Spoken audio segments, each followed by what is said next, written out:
আসসালামু আলাইকুম। এই মুহূর্তে এসএস-26 ব্যাচের জন্য সবথেকে আকাঙ্ক্ষিত ভিডিও হচ্ছে এটা। এই ভিডিওতে আমি কথা বলব জীবনের ১ম বড় বোর্ড এক্সাম যার মাত্র ১ মাস বাকি আছে। সেই ১ টা মাসকে তুমি কিভাবে সাজাবে অর্থাৎ তোমার প্রিপারেশন স্ট্র্যাটেজি কি হবে? চলো আমরা শুরু করি। সবসময় তোমাদের বলে এসেছি একটা জার্নি ২ টা পার্ট আছে। একটা মেন্টাল পার্ট, একটা স্ট্র্যাটেজিক পার্ট। জার্নিতে জিততে হলে, জার্নিতে গন্তব্যে পৌঁছাতে হলে অবশ্যই তোমাকে মেন্টালি এবং স্ট্র্যাটেজিক্যালি ২ ভাবে প্রিপেয়ার করতে হবে নিজেকে। আর পরীক্ষা যত এগিয়ে আসে আমাদের মনে ভয় থাকে। আমাদের মনে প্রশ্ন জাগে যে আমি কি আদৌ পারবো? আদৌ ডেলিভারি দিতে পারবো কিনা? বা যা পড়েছি মনে রাখতে পারবো কিনা?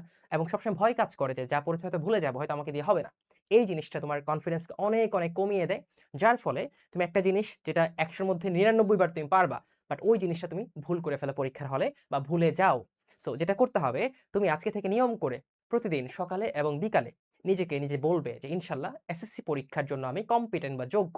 আমি ইনশাল্লাহ ভালো করে ডেলিভারি দিতে পারবো এবং আমাকে দিয়ে ভালো রেজাল্ট করা সম্ভব।"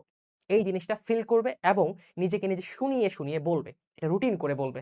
তখন দেখবা তোমাদের একটা পজিটিভ ভাইব চলে আসছে, তোমার কনফিডেন্স আপ হচ্ছে এবং এই কনফিডেন্স এর কারণে তোমার ডেলিভারি দেওয়ার ক্যাপাবিলিটি বা এফিশিয়েন্সি ২ টাই বৃদ্ধি পাচ্ছে।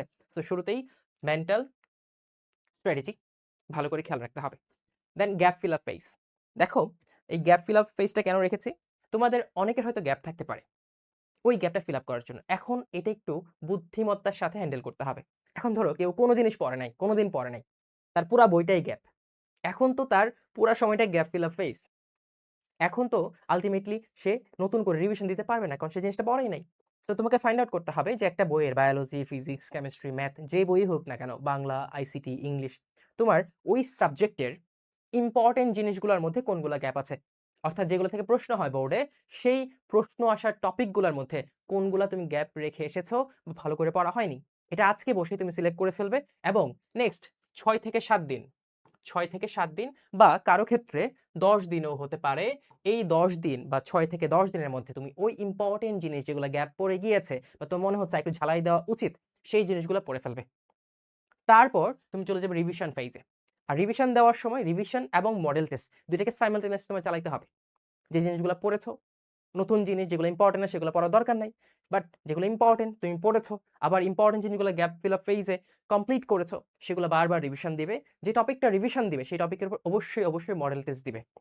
মডেল টেস্ট দিলে বুঝতে পারবে কোথায় ল্যাকিংস আছে, কোথায় একটু সুন্দর করে লিখা যায়, কেন তুমি এমসিকিউ গুলা ভুল করছো, সিকিউ এর কোন প্রশ্নটা তুমি পারছো না বা কোন জিনিসটা তুমি সাজাতে পারছো না। ম্যাথের ফর্মুলা শিখতেছো কিন্তু এপ্লাই করতে পারছো না। ফিজিক্সের থিওরি হতে পারো কিন্তু ম্যাথমেটিক্যাল প্রেজেন্টেশনে যখন স্ট্যাম্পটা আসে ওটা ধরতে পারো না বা এটা তুমি এপ্লাই করতে পারো না থিওরিগুলা।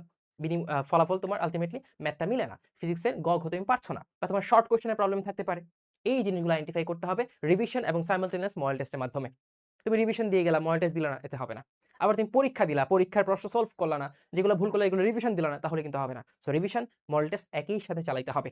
আরেকটা জিনিস আবারও বলছি, তোমাদের মনে হবে যে এই জিনিসটা কোনদিন পড়ি নাই, ইম্পোর্টেন্ট ও না, কিন্তু একটু পড়ে নেই। অনেকের মনে হইতে পারে, এটা হয়। যে যদি চলে আসে, আমি বলব যেটা পড়ো নাই এবং ইম্পোর্টেন্ট না, বোর্ডে আসে নাই, সেটার দিকে তাকানোর দরকারই নাই। তুমি আপাতত সেটা এভয়েড করবা। ঠিক আছে? তাহলে দেখো আবারও একটু রিক্যাপ করছি। গ্যাপ ফিল আপ ফেইজে তুমি কি করবা? অবশ্যই যেগুলো ইম্পোর্টেন্ট আসে সেইগুলো যদি গ্যাপ থাকে সেগুলো ফিল আপ করবা। সেটা হাইয়েস্ট ১০ দিন সময় নিতে পারো। অর্থাৎ বলতে পারো এই মাসটা। মাঝখানে ঈদ আছে, বাট মাথায় রাখবা ঈদ মানে আনন্দ। অর্থাৎ যে জিনিসটা তোমাকে আনন্দ দিবে ভবিষ্যতে সেটা প্ল্যান করাই উচিত। অবশ্যই ঈদে আনন্দ করবা, ঈদের দিন অনেক মজা করবা। কিন্তু তারপরেই পড়ার টেবিলে চলে যেতে হবে। কারণ এটা তোমার সময়ের প্রয়োজন। ঠিক আছে? এবং অবশ্যই তোমার জীবনে ঈদ অনেক, অনেক আসবে ইনশাআল্লাহ সেই দোয়া করি। তখন তুমি এনজয় করবে। বাট এই ঈদটা একটু নিয়ন্ত্রিতভাবে এনজয় করতে হবে। ওকে। তারপর চলে আসি রিভিশন দিতে হবে, মডেল টেস্ট দিতে হবে। একই সাথে দিতে হবে, আলাদা, আলাদা করা যাবে না। কোনগুলা রিভিশন দিব? যেগুলা পড়েছি এবং যেগুলো ইম্পোর্টেন্ট।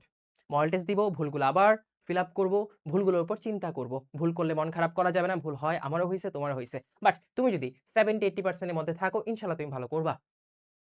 ঠিক আছে? Writing skill. পরীক্ষার আগে একটা প্রবলেম হয় যে ভাই লেখার স্পিড পাই না। যেমন আমার একবার হইছিল। আমার নর্ডেম কলেজে যখন পড়ি, পরীক্ষার আগের দিন সকালে মনে হইছে আচ্ছা আমি তো লিখতে পারতেছি না। আমার তো লেখার স্পিড অনেক কমে গেছে। অনেক ভয় পাচ্ছিলাম যে পরীক্ষা, বাংলা পরীক্ষা কিভাবে লেখা শেষ করব। ঠিক আছে? আম্মুকে ফোন দিছি। আম্মুকে ফোন দিয়ে কান্নাকাটি অবস্থা যে আমি তো লিখতে পারতেছি না। লেখার স্পিড অনেক কমে গেছে। এখন কি করা যায়? আম্মু বলল, "তুমি অনেক লিখো। পরীক্ষা যতক্ষণ বাকি আছে তুমি কয়েকটা পেজ লিখো, আধা ঘন্টা লিখো।" আমি এটা চেষ্টা করলাম। একটু আঁকাবুকি করলাম। হয়ে গেছে। লেখার স্পিড পেয়ে গেছি। বাট আমার মতো যে তোমার অবস্থা না হয় সেজন্য কি করতে হবে? তোমাকে অবশ্যই যখন মডেল টেস্ট দিবা সিকিউ লিখতে হবে, এমসিকিউ বৃত্ত ভরাট করার চেষ্টা করতে হবে বা দাগাইতে হবে, হোয়াটএভার ইট ইস। বাট এই যে লেখার স্কিলটা বা লেখার প্র্যাকটিসটা রাখতে হবে। যাতে এমন না হয় যে ১ মাসের মধ্যে তুমি জাস্ট পরীক্ষার হলে গিয়ে লেখা শুরু করছো। তখন কখনোই শেষ করতে পারবা না লেখাটা। ঠিক আছে? সো এটা খুব সুন্দর করে মাথায় রাখতে হবে। প্রতিদিন লিখতে হবে। তুমি ২ ঘন্টা পড়ো, ০.৫ ঘন্টা লিখবা। ঠিক আছে? ৫ ঘন্টা পড়ো, ১ ঘন্টা লিখবা। লিখতে তোমাকে হবেই। তারপর চলে আসি ফিজিক্যাল হেলথ। চেষ্টা করবা পরীক্ষার আগে যাতে অসুস্থ না হও। এবং সুস্থতা আল্লাহর হাতে। আল্লাহর কাছে অনেক বেশি দোয়া করতে হবে যাতে তোমাকে সুস্থ রাখেন। এবং অসুস্থ হও এমন কাজগুলা পারতপক্ষে করা যাবে না। বাইরে ঘোরাফেরা, বৃষ্টিতে ভেজা, বৃষ্টির সিজন শুরু হচ্ছে। আ রিস্কি স্পোর্টস এ ইনভলভ হওয়া। ঠিক আছে? আবার একটু খেয়াল রাখবা কি খাচ্ছ না খাচ্ছ, হ্যাঁ? ফুড পয়জনিং হলে সমস্যা বা এই সময় যদি কোনো পেটে সমস্যা হয় তখন একটা তোমার ২-৩ দিন সময় চলে যাবে। এটা একটা প্যারাদায়ক অবস্থার সৃষ্টি করবে। মশা এখন বাড়বে, মশার প্রকোপ বাড়বে। সো ডেঙ্গু হইতে পারে, অন্যান্য হইতে পারে, আল্লাহ করুক, আল্লাহ না করুক এরকম কিছু না হোক তোমাদের। ঠিক আছে? বাট এই জিনিসগুলো থেকে একটু কেয়ারফুল থাকার চেষ্টা করতে এবং অনেক বেশি দোয়া করতে হবে আল্লাহ যাতে তোমাকে সুস্থ রাখে ফিজিক্যালি এবং মেন্টালি। আর লাস্টলি আমরা অনেক পড়াশোনা করে যাই। কিন্তু পড়াশোনা করতে গিয়ে একটা জিনিস ভুলে যাই। সে একটা জিনিসে সবার পরে আমি লিখেছি দোয়া এবং দোয়া। মাথায় রাখবা কঠোর পরিশ্রম আর দোয়া এই ২ এ কিন্তু ভাগ্য পরিবর্তন হয়। আমি যদি ভুল না করে থাকি এরকম একটা কিছু আছে, তোমরা একটু চেক করে নিও। তো পড়াশোনার পাশাপাশি অবশ্যই অনেক বেশি দোয়া করতে হবে। ধর্মীয় কাজগুলো সিরিয়াসলি নিতে হবে। এখন তোমার হয়তো অনেকেই বলবে যে পরীক্ষার আগে ও দেখো ধার্মিক হয়ে গেছে। এগুলা পাত্তা দেওয়া যাবে না। কোন একটা কারণে তুমি যদি সৃষ্টিকর্তা আল্লাহ তাআলার কাছাকাছি আসো, এটাই তোমার গেইন। তার সন্তুষ্টির জন্য এই কাজগুলা করো। অনেক বেশি দোয়া করো। ইনশাআল্লাহ এই দোয়া তোমাকে কি করবে জানো? তুমি দেখবা অনেক বেশি চেষ্টা করছো বাট কিছু একটা মিসিং। তুমি অনেক বেশি দোয়া করলে ওই যে মিসিং পার্টটা তুমি খুঁজে পাবা। এই দোয়া হচ্ছে তোমার ৯৯ কে ১০০ করবে। সো ওভারঅল আমি অনেকক্ষণ কথাবার্তা বললাম। তুমি আমার ভিডিওটা দেখো। দেখার পর শুধু দেখে রেখে দিবা না। যেগুলা বলেছি সেগুলা নিজের চিন্তা বুদ্ধির সাথে মিলিয়ে সেগুলো এক্সিকিউট করা শুরু করো।